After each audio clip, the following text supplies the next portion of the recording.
Morning, Puffins. You right? How are you guys? You okay? Are you being good?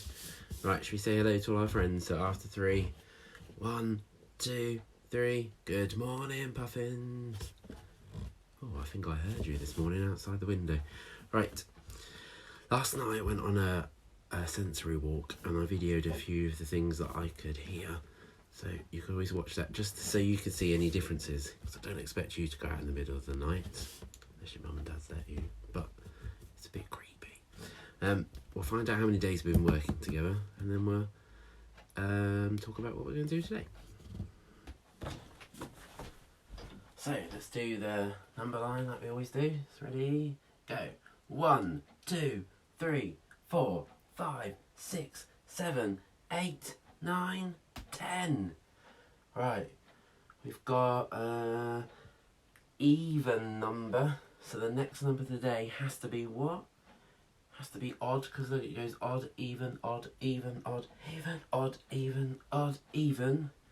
And yesterday we got to the first number that's got two digits in. So today it's got to be one of those numbers, and it's a number that's got 110 with it, because we're doing the teen numbers now.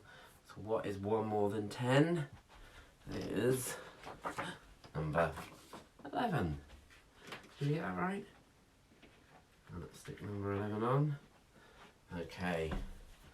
What shall we do this morning? What shall we have a look at? So first, let's look at number 11.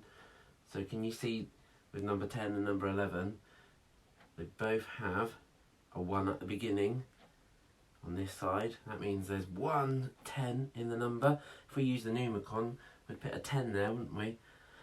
But the difference with number 11 compared to number 10 is number 11's got a 1, like lots of 1 in it, whereas 10 got no 1s in it. Alright? Now, how could we get to number 9? How could we make number 11 on our number line? What numbers could we use? Have a think, quick. How would you get to number 11? Well, I would do, for an easy one, start with 10, and I know I've just got to add 1 more to make 11. And then if I started on 9, how many more would I need to get to number 11?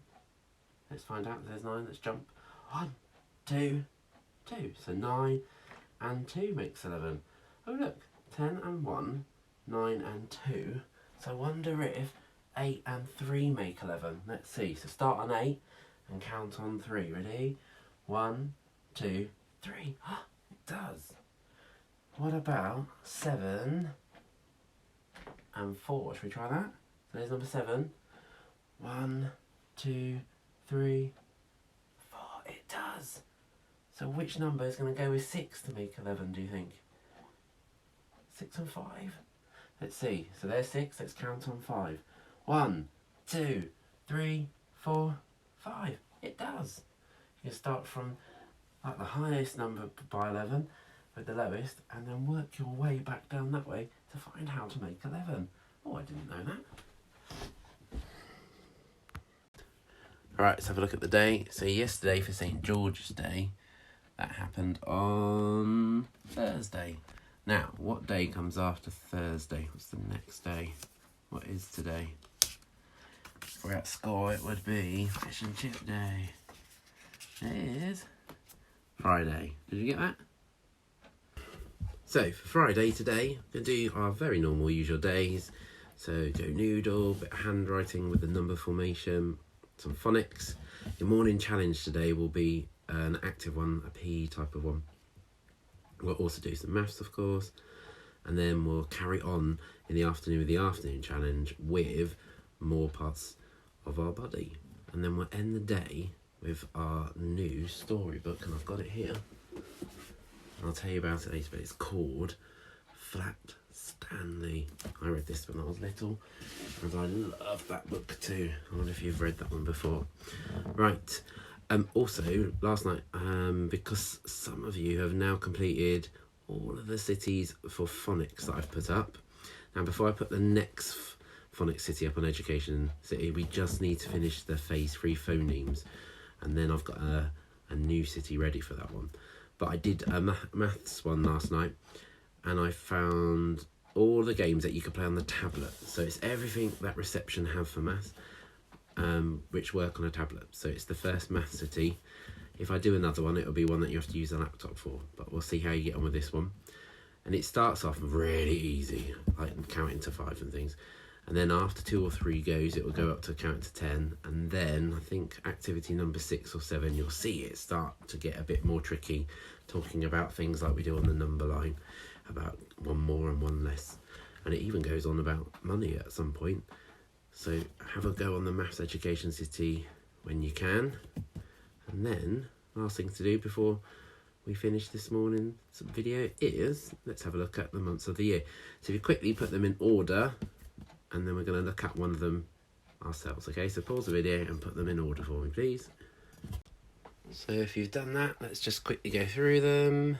If you're ready, let's go. January, February, March, April, May, June, July, August, September, October, November, December.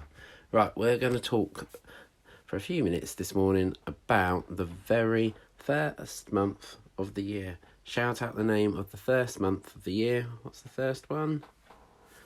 January. Right, what can you guys tell me about January? Do you know anything about January? Can you shout some things at me? What do you know? What's it like in January? The weather? Does anything happen? Did you find out any birthdays in January? So, some things then. So January is the first month, and in January there are 31 days. Now, in all the months, when we go through them, you'll see that different months have different number of days in them. There is a rhyme that we'll look at one time about how many days they have. So January is the first month and has 31 days. You'll notice it's got like a blue border with little snowflakes on, and that's because January in our country is in the winter season. Okay, now in our country you would think winter's like snow, wouldn't you? But it sometimes doesn't snow, and you think it's really, really, really cold, and most of the time January would be, but it could be warm sometimes too. Just depends on the weather. But when you think of January, you would think of it being cold, chilly, maybe wet, and it's when you go home from school and it's a bit dark earlier than it is at the moment. So that's the winter, isn't it? And if you look on your months of the year, there are 2 other months that we say are in the winter season, and they're the ones with the blue on. Can you find those for me? So what goes with January to make winter? Have you found them?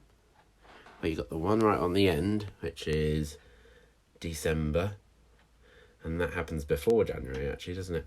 And that's at the end of the year. But after December comes January, so that's why they are blue. So then they're right next to each other on the calendar. And then the other one is February. So the 3 months that we class as winter are December, January and February. Now, because January is at the front, it's the very first month, it marks when we start a brand new year. And if you remember, we talked about New Year's Eve, and then at the end of the year, the very first day of the year is called New Year's Day. So this January, on January the 1st, we changed from having the year 2019 to the year, what year are we in now? 2020. It marks the beginning of the new year. Also, on New Year's Day, you might have a little bit of a family get together to celebrate the new year. Also, people would set New Year's resolutions on New Year's Day. Does that mean they stick to them? And that's where I think we might have thought about doing that actually in school, when we thought about what is it that you would like to work harder at or try and achieve this year that you haven't done the year before. So some people might say, oh, I'm going to go to the gym. Or some people might say, I really, really want to get better at my handwriting this year, so I'm going to do extra work on it when I get home. Some people might give something up that they think isn't very good for them, or they might try and stop having so much of it. They might give up chocolate or only have it on a certain day. So January is like a month where you think about starting again, because it starts a brand new year, and you think about things in your life that you might want to change or improve. Right, See you in a bit.